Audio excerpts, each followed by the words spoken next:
Okay, folks, I'm going to walk you through how to do multiplying and dividing with decimals. So first, if you are multiplying with decimals, what you want to do is basically just ignore the decimals, multiply, and then add the decimal in at the end. So 7.32 times 12.4 will become 732 times 124. Then I take 4 times 2 is 8, 4 times 3 is 12, 4 times 7 is 28, plus 1 is 29. That one's done, so I put a 0 underneath it. 2 times 2 is 4, 2 times 3 is 6, 2 times 7 is 14. That one's done, so I add another 0 underneath. Okay. And then 1 times 2 is 2, 1 times 3 is 3, 1 times 7 is 7. And I add all those together.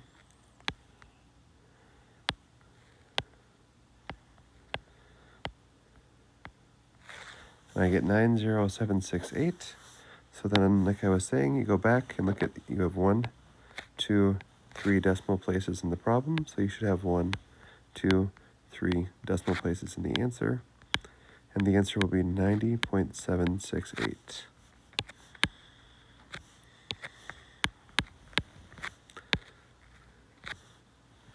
Next one, same deal. 172.2 times 1.2. And so I just multiply it without the decimals. 2 times 2 is 4, 2 times 2 is 4, 2 times 7 is 14, 2 times 1 is 2, plus 1 is 3. That's done. 0 down. Add them together. Go back to the problem. I have 1, 2 decimal places. I should have 1, 2 decimal places in the answer. So it's going to be 206.64, or 206 and 64 hundredths. For division problems, you want to get rid of the decimal in the divisor. Divisor is the second problem.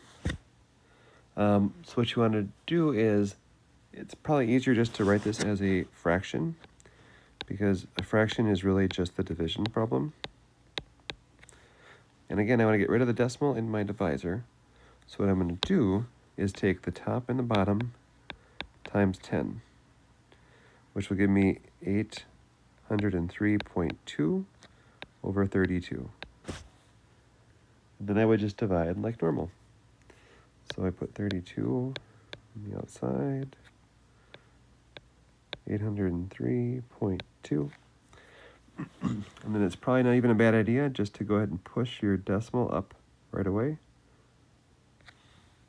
And then work my way through. So 32 goes into 80 twice. 2 times 32 is 64. If I subtract that, I will get 16. 32 goes into 163 6 times. Oops, I'm sorry, 5 times. 5 times? 5 times. Oh.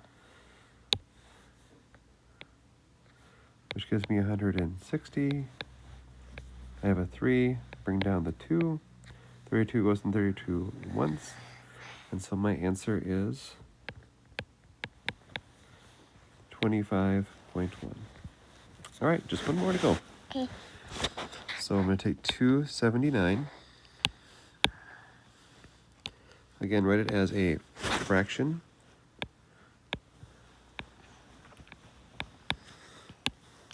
All right, one more time. 279.4 over 4.4. I want to get rid of the decimal from the divisor, which happens to also be the denominator. So to do that, I'm going to take the top and the bottom times 10. Now sometimes it's going to be 10, sometimes it might be 100. Whatever you have to do to get rid of the decimal from the denominator. So it gives me 2,794 over 44. So now I'm going to do the same process. I'm just going to take 2,794 divided by 44. My decimal's here, so I'm going to go ahead and push that up right away.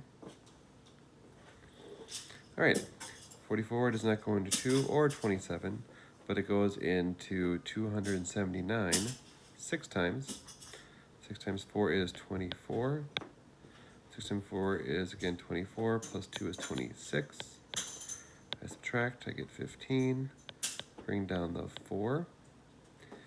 44 goes into 154 3 times. 3 times 44, so go 3 times 4, which is 12. Carry the 1, 3 times 4 is 12 again, plus 1, 13, gives me 22. I bring down a 0. 44 goes into 220 5 times. 5 times 44 is 220, so my answer is 63.5.